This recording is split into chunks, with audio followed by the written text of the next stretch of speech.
पुंडलीकवरदा हरिविठ्ठल श्री ज्ञानदेव तुकाराम सद्गुरु समर्थ त्र्यंबकानंद महाराज की जय।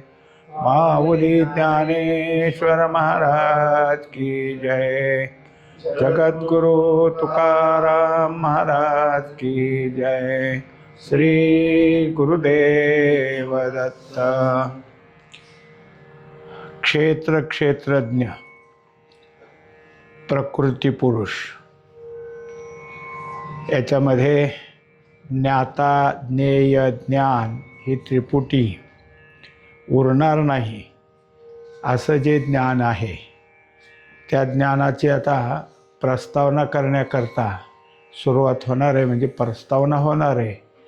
ते आत्तापर्यंत सगळं काय आहे की मांडून झालं, आता यानंतर आपल्याला त्याचा खुलासा होणार आहे। क्षेत्र आणि क्षेत्रज्ञ हा निव्वळ प्रकृती पुरुष विवेकच असता तर याच अध्यायात या दोन्ही गोष्टी दिल्या नसत्या। यातून निष्कर्ष एकच निघणार असला तरी हा विवेक निरनिराळ्या शास्त्रांनी केलेला असल्याने दोहोची जुळणी करून दाखवली। तर क्षेत्र क्षेत्रज्ञ आणि प्रकृती पुरुष असे दोन्ही ह्या अध्यायात घेतलेले आहेत। जर हे दोन्ही एकच विवेक आहे असं जर स्पष्ट असतं तर दोन वेगवेगळे मुद्दे कशाला मांडले असते। दोन्ही घेतात याचा अर्थ यातून काहीतरी निष्कर्ष काढायचा आहे त्यांना। हे वेगवेगळे मांडले आहेत त्या अर्थी काहीतरी आहे, आणि याचं कारणही आहे की वेगवेगळ्या शास्त्रज्ञानं या दोहोची जुळणी करणे आणि मग त्या दोघांनाही एकच करून दाखवलेलं आहे। क्षेत्र जाणणारा क्षेत्रज्ञ आहे, त्याने क्षेत्र जाणले म्हणजे क्षेत्रज्ञ शिल्लक राहतो एवढेच ज्ञान सांगावयाचे असते। तर तोच नमुना 7व्या अध्यायात सांगितला आहे। आता दुसरी गोष्ट काय की क्षेत्र जाणणारा क्षेत्रज्ञ, क्षेत्र म्हणजे काय आहे 13व्या अध्यायात सांगितलं की ह्या शरीराला क्षेत्र म्हणा, आणि क्षेत्राला जाणणारा तो क्षेत्रज्ञ। आणि एवढंच जर त्यांना सांगायचं असतं, क्षेत्र क्षेत्रज्ञाचं ज्ञान जर आपल्याला इथं सांगायचं असतं तर हाच प्रकार 7व्या अध्यायात झालेला आहे। 7व्या अध्यायात ते सांगून झालंय, क्षेत्र क्षेत्रज्ञाते जाणता ती ज्ञानी एका जनार्दनी तेची भले। नाथांच्या हरिपाठातलं हे एक प्रमाण आहे की जे जे काही क्षेत्र क्षेत्रज्ञाला जाणतात ते ज्ञानी, आणि ते कसे आहेत तर त्या ज्ञान्यांचं उपयुक्तता आहे कोणाला, सर्वांनाच। सर्व जे काही परमार्थ इच्छुक आहेत त्यांना यांच्याकडून ज्ञान प्राप्त होईल। मग हे दोन कसे सांगितले तर क्षेत्र आणि क्षेत्रज्ञालाही जाणणारे आहेत ते जे असणारे ते ज्ञानी आहेत।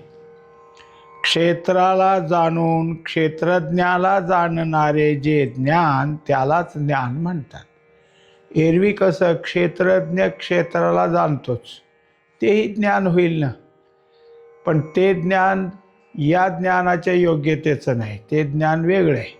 कारण आता सध्या तुमचे आमचे सर्व व्यवहार होतात ते क्षेत्रज्ञाच्या ज्ञानावरच होतात ना, पण क्षेत्रज्ञाचं ज्ञान हे क्षेत्राशी तादात्म्य झालेलं आहे, त्याच्यामुळं क्षेत्रालाच मी म्हणून उठणारा हा क्षेत्रज्ञ।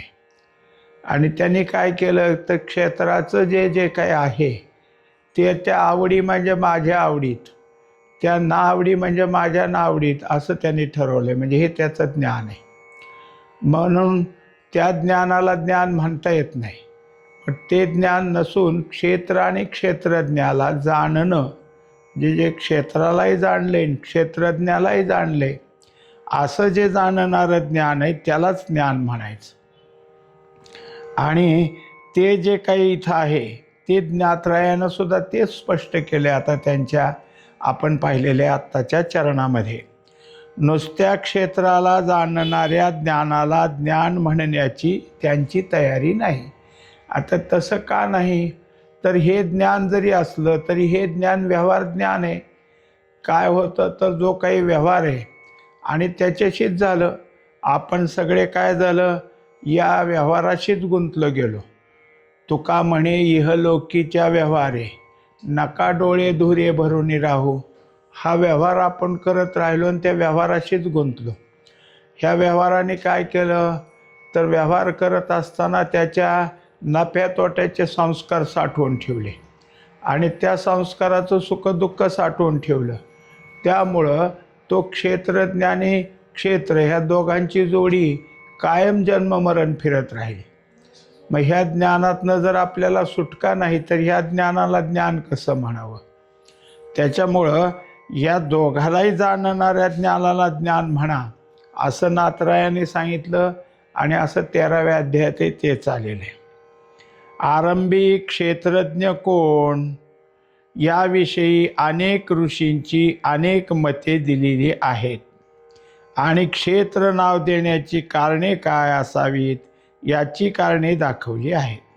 आता याच्यामध्ये अनेक ऋषीनं क्षेत्रज्ञ कोण आहे हे सुद्धा सांगितलं आणि दुसरी गोष्ट क्षेत्र हे नाव काय याला आलं, कशाचं काय कारण आहे त्याचं, हे सुद्धा आपण दाखवलं. आता 13व्या अध्यायात माऊलीने स्पष्ट करताना सांगितलं की जे हे क्षेत्र म्हणजे काय आहे, बरड आहे. बरड म्हणजे यात पिकाऊ रान पिकतं, पिकाऊ धान्य पिकतं असं नाही, अवांतरे गोष्टी येतात.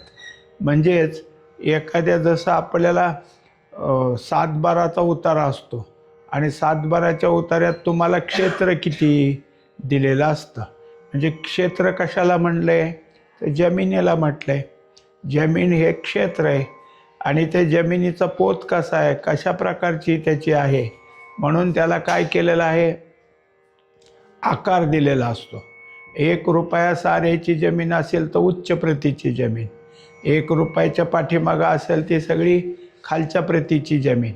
म्हणजे क्षेत्र हे काय आहे, कमी जास्त आहेच आहे. आणि शिवाय काय आहे की त्यात तुम्ही झटून झोंबून पिकवलं तर चांगलं पिकल आणि काहीच नाही केलं तर ते काळं राहणार नाही, काहीतरी त्याच्यात येणारच आहे. काही साधं गवत येईल, काटेरी झुडपं येतील, काही येईल. म्हणून ते क्षेत्र आहे आणि त्या क्षेत्राचं सगळं स्पष्टीकरण इथं झालंच. आता त्याच्यानंतर काय केलं तर क्षेत्रज्ञ काय हेही सगळी काय आहे मांडण्या तयार झाल्या.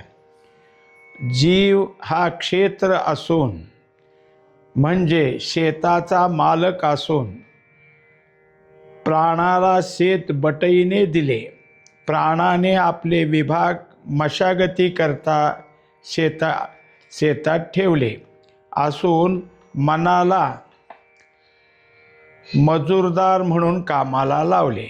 इंद्रिये बैल मेहनत करण्यासाठी घेतलेले आहेत.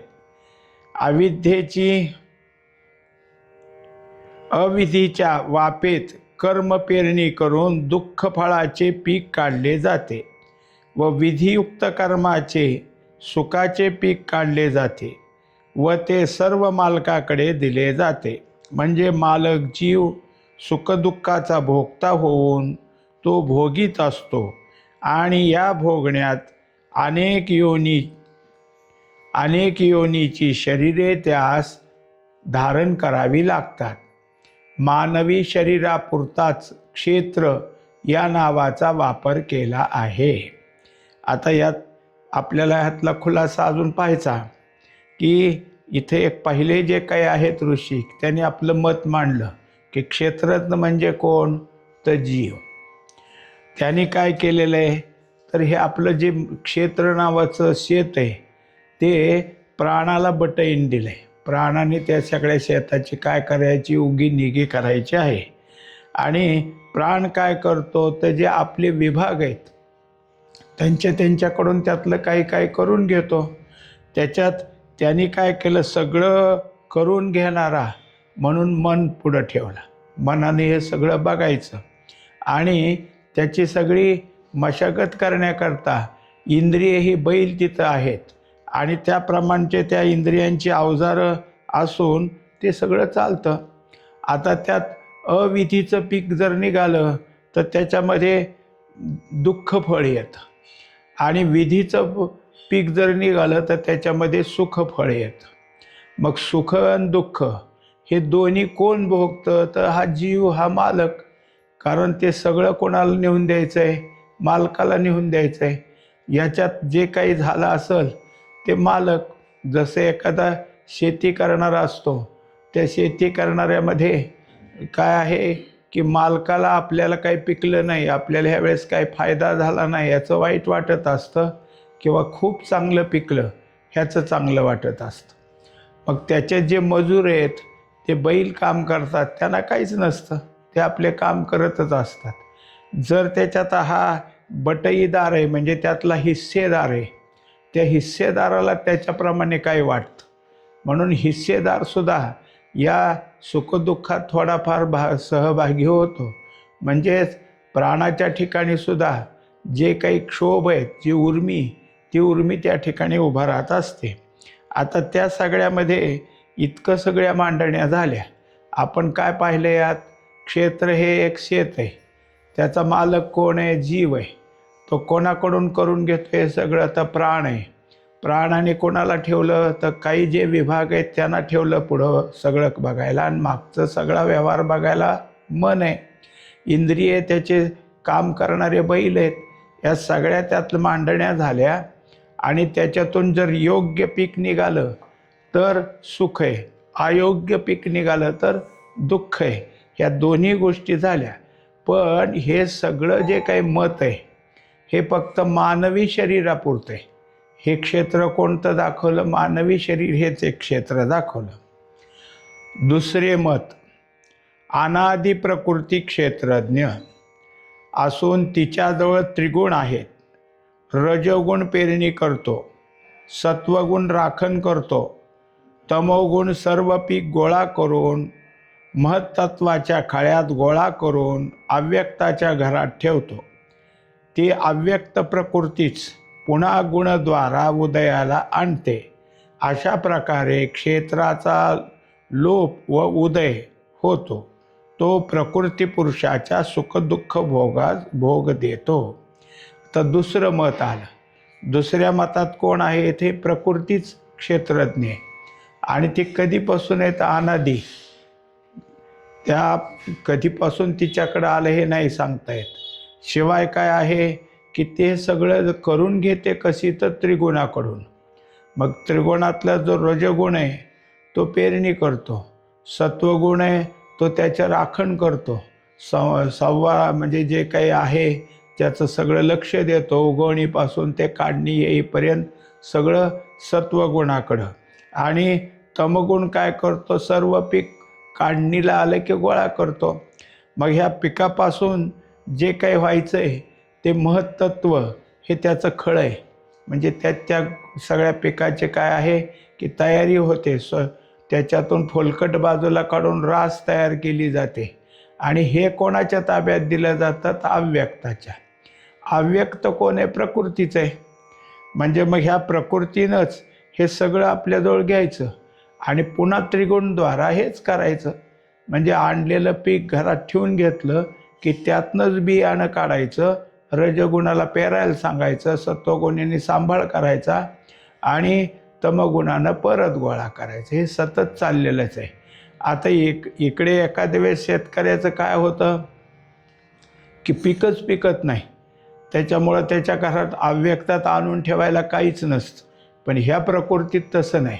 हे काही ना काहीतरी साठतंच, कारण नाही साठलं तर पुन्हा गुणद्वारा काय उत्पन्न काढेल. तेव्हा हे चक्र त्याच्यामध्ये चालू आहे. अव्यक्तात आणून ठेवायचंच आणि गुणाद्वारे परत अजून त्याचे काय आहे मांडणी करत राहायची. हे दुसरं मत आपण पाहिलं. ह्या दुसऱ्या मतात ही प्रकृती सगळं आपलं काय आहे की गोळा करते, म्हणजे लोप करते, परत उदयाला आणते. आणि इतकं सगळं झालं म्हणजे मग प्रकृतीचं आहे का? तर प्रकृती पुरुषाला भोगायला लावते ना. त्या प्रकृतीच्या संबंधात असलेला पुरुष तो काय करतो? सुखदुःख भोगत राहतो. आता तिसरं मत आहे, संकल्प हा क्षेत्रज्ञ असून तो इच्छा मात्रे प्रौढ होतो. पंचमहाभूताची जुळवणी करून क्षेत्र बनवितो. त्याने अहंकार व बुद्धी यांच्याकडून अकर्म कर्म करून आयुष्यभर शेत राबवितो व त्या संस्कारानुरूप पुन्हा तो शून्यात लीन होतो व पुन्हा इच्छा मात्रे जागा होऊन पुन्हा त्याच क्रिया करतो. तिसरं मत आहे. याच्या क्षेत्रज्ञ कोणाला म्हणलं? संकल्पाला म्हटलेलं आहे.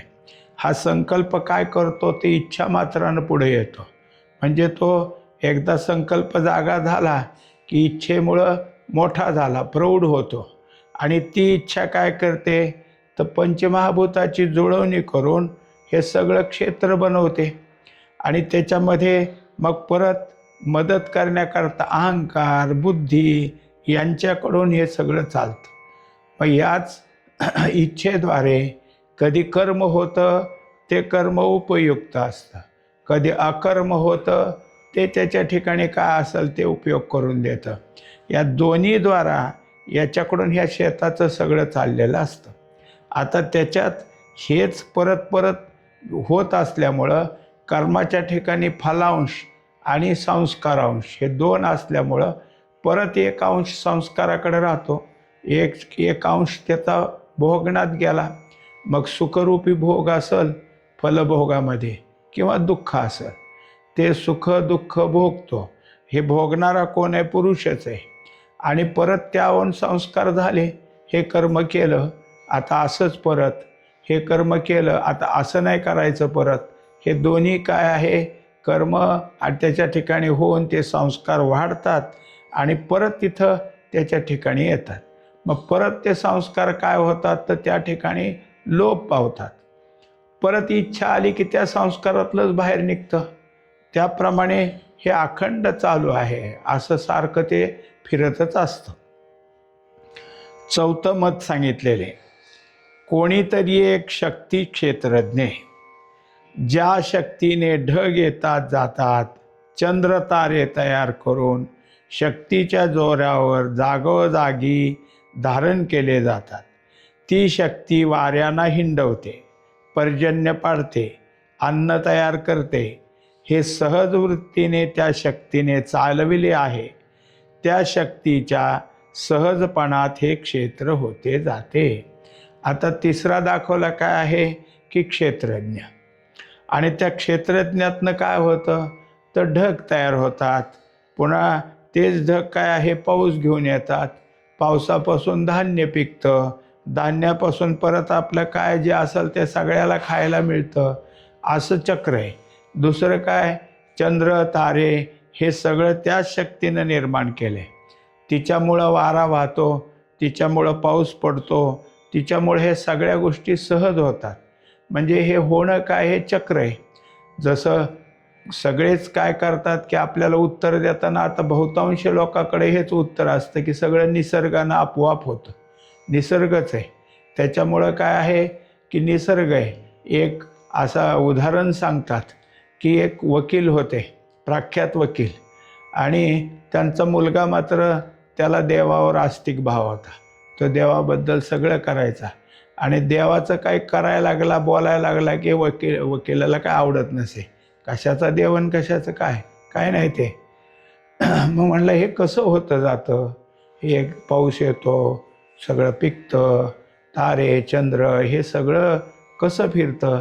ते म्हणले हे निसर्ग आहे, निसर्गामुळे हे सगळं होतं, निसर्गाशिवाय काही नाही. मग शेवटी काय आहे, त्या मुलाला ते काय आवडत नसायचं, पण मग कसा करेल वडिलाला विरोध. मग त्याने एके दिवशी सुंदर असं चित्र काढलं आणि ते जेव्हा येतात कोर्टातून त्यांच्या नजरेस पडावं असं त्यांच्या टेबलवर ठेवलं. चांगली रंगरंगोटी आकर्षक असं.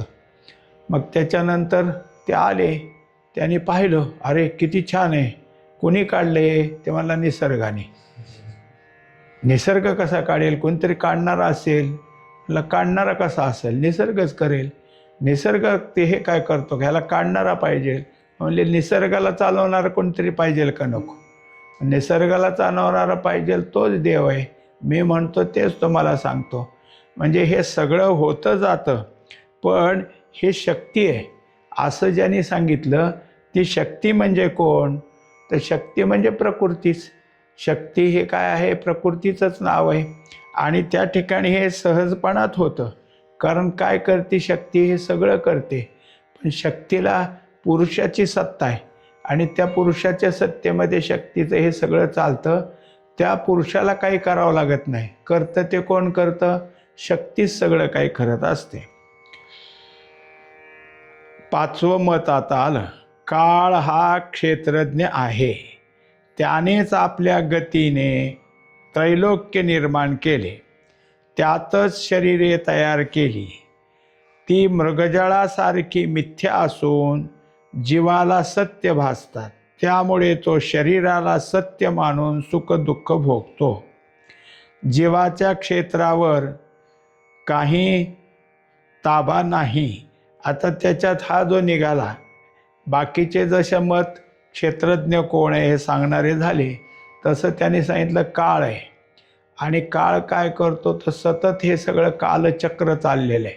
त्याला कालचक्र असंच म्हटलं जातं. कालचक्र हे सगळ्या त्रैलोक्यात आहे. त्यांनी सगळी शरीरं बनवली. शरीराकडून सगळं काय आहे कार्य करायचं ते करून घेतलं. पण हे सगळं शरीर बनवण्याकरता त्याने जे काय केलेलं आहे ते सगळं कसं आहे तर मृगजळासारखं आहे, भासमान आहे. मृगजळ कसं दिसतं पण त्याचा काही उपयोग होतो असं नाही, तसं हे सगळं भासमानच आहे. म्हणजे या शरीराची सगळी भासमानता त्यांनी निर्माण केली. आणि हे सगळं शरीर केलं, त्या शरीराला सगळ्या प्रकारची हालचाली करायला जीव, आणि त्या जीवाला हे शरीर सत्य भासू लागलं.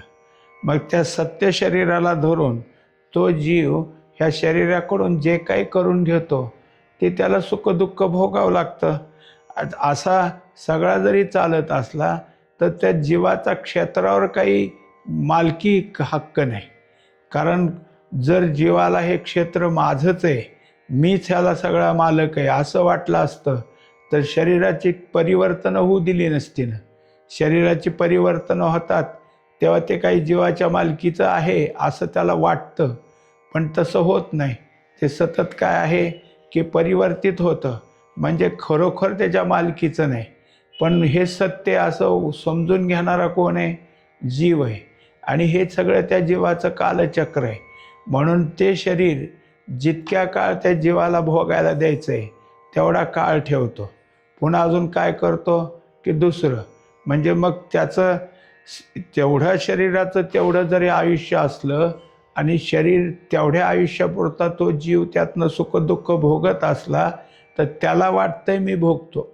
बाकी आयुष्य खातो काळ सावधान. हे आयुष्य कोण खातंय तर काळच खातोय, काळानेच खाल्लेलं आहे. अशा तऱ्हेनं याच्यामध्ये पाचवं मत मांडणारे काळ झाला. आता हे सगळे शास्त्रज्ञ आहेत, ऋषीमुनीच आहेत, पण उगीचच बोलतात असं नाही. ह्यांची मतं ह्याने अभ्यासानं तयार केलेली आहेत. कोणाला आता काय असतं, कधी कधी प्रश्न उत्तरं असतात. मग ह्याने आपला प्रश्न विचारावा, त्याने आपला प्रश्न विचारावा.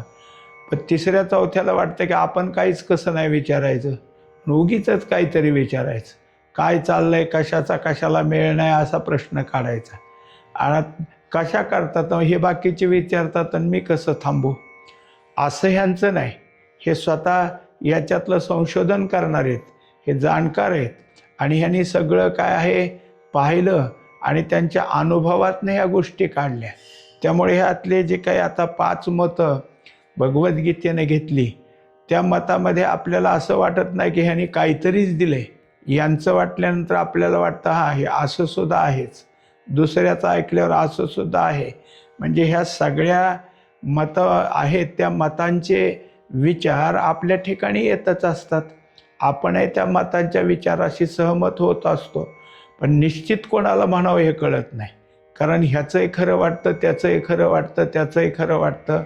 म्हणून या सगळ्यावर निश्चित काय, म्हणजे ह्यांची मतं घेतली, हयाच वारी असती तर घेतली असती का भगवंतानी? भगवद्गीतेत घेतली. उगीचच काहीतरी मत देणारे असते तर घेतली नसती. त्या मताला सुद्धा आधार आहेत किंवा अनुभवाचा आधार आहे, हे पाहिलं भगवंताने म्हणून घेतली. आणि मग या सगळ्या मताबरोबर आम्ही काय म्हणतो हेही पुढं सांगायला सुरुवात केली. ही ज्ञानी म्हणवणाऱ्या ऋषीची मतमतांतरे आहेत. भगवान श्रीकृष्णाने यांच्या मताला बाजूला सारून क्षेत्र म्हणजे काय व त्यात क्षेत्रज्ञ कोण, याचे स्थान कोणते हे पृथक्करण करून सांगितले. आता त्यांच्या सगळ्या मतामध्ये अनेक मतं झाली की निश्चित काय आहे हे कळत नसतं. म्हणून मग काहीतरी एक निश्चित आपण जर एखाद्याला सांगायला लागलो तर आपण 2 मतं जर सांगितली तर त्यातलं काय आहे, पुढचा म्हणतो अहो तुम्ही 2 मतं सांगितली पण नेमकं काय तुला वाटेल ते बघ, असं म्हणलं तर तो अगोदरच गोंधळात पडलाय. आणि परत अजून तुझ्या मनाने बघ म्हणल्यानंतर कसं होईल, जसं मागं 3ऱ्या अध्यायात म्हणलं, भगवंतानी अर्जुनाला विचारलं, अर्जुनाने सांगितलं, म्हणजे अर्जुन विचारतो तुझं नक्की मत काय. एकदा म्हणतो कर्मच बांधायला बंधनास कारण आहे आणि एकदा म्हणतो कर्म कर, मी काय करू नेमकं. हे जसं तिथं विचारलं तसं इथं सुद्धा विचारेल हे पाहून भगवंतानी त्याचा खुलासा केला. आणि मग क्षेत्र काय आणि क्षेत्रज्ञ काय हे त्यांच्या मताप्रमाणे त्यांनी सर्व तपशीलवार या ठिकाणी मांडणी केली. भगवान श्रीकृष्णाने यांच्या मताला बाजूला सारून क्षेत्र म्हणजे काय व त्यात क्षेत्रज्ञ कोण, याचे स्थान कोणते हे पृथक्करण करून सांगितले. म्हणजे आता क्षेत्र कशाला म्हणायचं तर क्षेत्राचंही विवरण केलं आणि क्षेत्रज्ञ तो कोण आहे त्याचंसुद्धा या ठिकाणी काय आहे मांडणी केली. म्हणजे क्षेत्र आणि क्षेत्रज्ञ हे दोन्ही पृथक करून वेगवेगळे करून सांगण्यात आले. यांच्यामध्ये आता जसं यांनी क्षेत्रज्ञ सांगितलं आणि क्षेत्रज्ञाने क्षेत्र कसं सांभाळलं हे सांगितलं. याने क्षेत्र म्हणजे काय तेही सांगितलं आहे आणि क्षेत्रज्ञ म्हणजे काय तेही. तर भगवद्गीतेत त्याचं वर्णन असं आलं की क्षेत्र म्हणजे काय, महाभूतान्यहंकारो बुद्धिरव्यक्तमेव च इंद्रियाणि दशैकंच पंचचेंद्रिय गोचराः इच्छा द्वेष सुखं दुःखं संगातश्चेतना धृतिः एतत् क्षेत्रम समासेन सविकारमुदाहृतम्. आता हे सगळे एक काय आहे क्षेत्रातली तत्व सांगितलीत आणि इतक्या सगळ्या तत्वाचं हे सगळं बनलेलं आहे सविकार. म्हणजे हे सगळं अशा प्रकारचं विकारानं निर्माण झालेलं असं हे क्षेत्र आहे. त्या क्षेत्राची प्रत्येक काय आहे वेगवेगळी नावं काढून वेगवेगळी नावं देऊन एकूण किती ह्याची सगळी मांडणी केली. आता आपण त्यातले प्रत्येक किती आहे एक आकड्यापासून किती दिलेली तत्व आहेत ते सगळं पाहणार आहे. म्हणजे आपल्याला क्षेत्राचा काय भाग आहे त्याचं कळल आणि मग क्षेत्रज्ञ कळल. पुंडलिक वरदा हरी विठ्ठल श्री ज्ञानदेव तुकाराम सद्गुरु समर्थ त्र्यंबकानंद महाराज की जय. माऊली ज्ञानेश्वर महाराज की जय. जगद्गुरु तुकाराम महाराज की जय. श्री गुरुदेव दत्त.